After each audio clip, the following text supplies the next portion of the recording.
Ledakan demi ledakan terus terjadi pada parit angkatan bersenjata Ukraina. Rekamannya ramai beredar di media sosial Telegram pada Senin 13 Februari 2023. Di sekitar kawasan Performeski, prajurit dari Batalion Sparta menyerang lubang persembunyian musuh.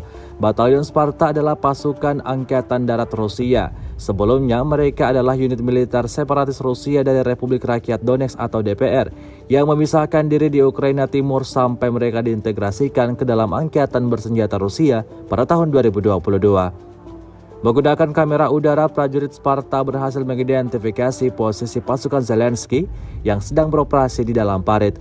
Tanpa buang-buang waktu, sebuah granat kemudian langsung dilemparkan pada titik target. Akibatnya, seperti yang terlihat dalam rekaman.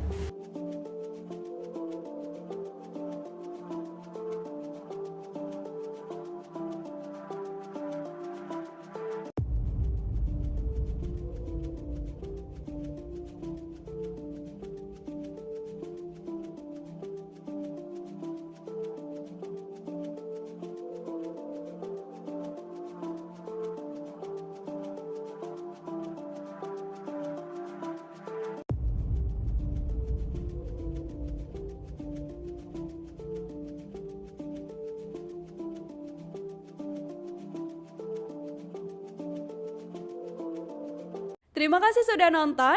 Jangan lupa like, subscribe, dan share ya.